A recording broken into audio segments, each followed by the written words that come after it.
Well, obviously, the caveat that needs to be thrown out there is that between now and that period, over the next couple of weeks, anything can happen in terms of deals that could be made to facilitate a transaction on the part of Miami, New York, or anybody else. But in light of the fact that I don't anticipate that really being able to happen, I'm going to say that LeBron James will remain with the Miami Heat.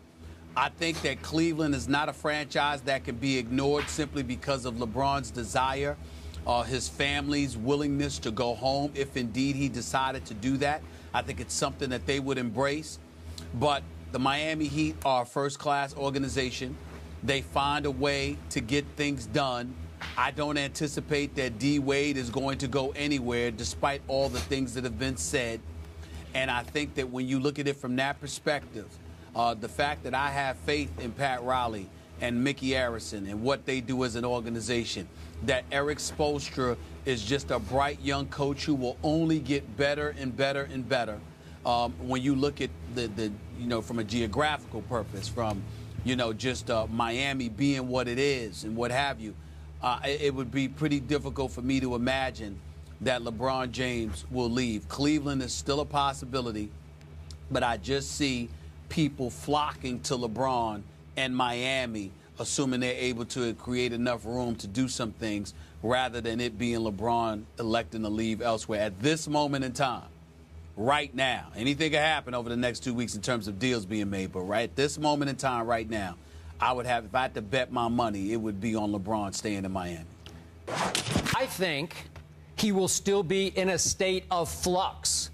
I think that, again, he can start negotiating July 1st, and feel free to disagree, Stephen A., but even though I don't think we will have the decision this time, I think we will have the process that we've seen again and again from LeBron James, by which he will meet with several teams methodically, slowly, surely. He will play the field.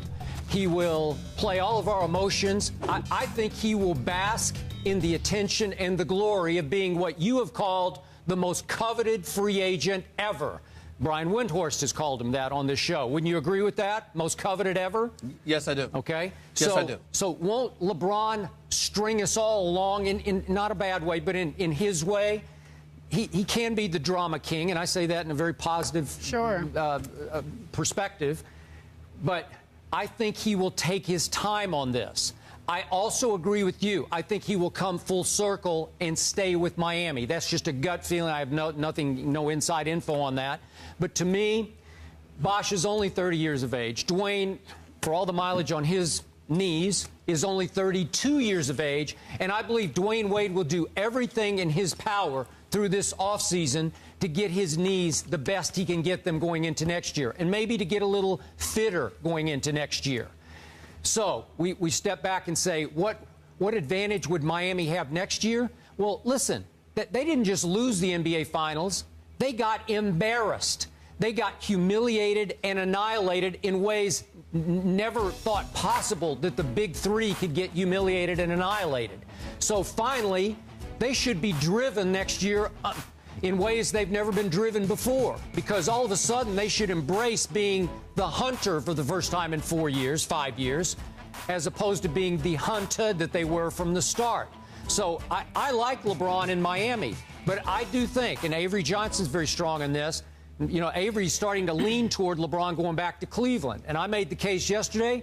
I believe Daryl Morey will make a very convincing pitch to LeBron to go to Houston. And I think he will think hard about going to Houston, but I'm with you. I think ultimately, and it may be on July 8th, 9th, 10th, whatever LeBron, day, just wait at least until the 7th till we get back. Okay. Because we need you on the 7th, right? Maybe he'll give us a virtual decision on this show on the 7th. Yes, perhaps. Yeah. Yes. Okay. All right, Stephen A., anything to say to that? Well, it's interesting that Skip brings that up because, see, I don't think that LeBron is going to look to leave to go anywhere other than Cleveland. Obviously, Houston can make a case, and we all know that, because you got Dwight Howard and James Harden. You've got a case. There's no question about it. But I think that ultimately it's one of those situations where I'm not convinced Chris Bosh is going to stay.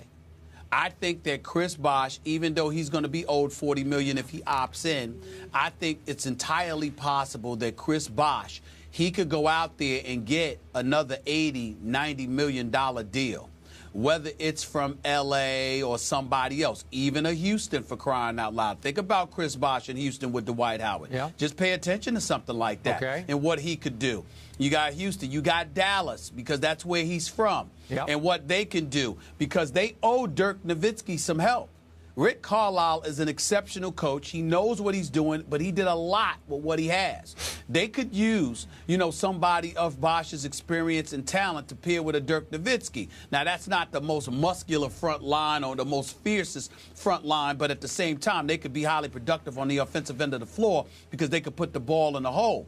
I wouldn't rule out the possibility of Chris Bosh leaving. If Chris Bosh leaving, that creates space. If it creates space, that's space that they could use to bring on somebody else, Marquis, which would be even more attractive for LeBron James to want to stay. And I think one of the things that Dwayne Wade has learned, and if he hasn't learned yet, he needs to learn this, is that guess what? Rather than come 2 games, miss another game or whatever the case, get that knee operated on and miss the first half of the season. Be out from now until January, February, or whatever the case may be, because it's really about the long haul for him.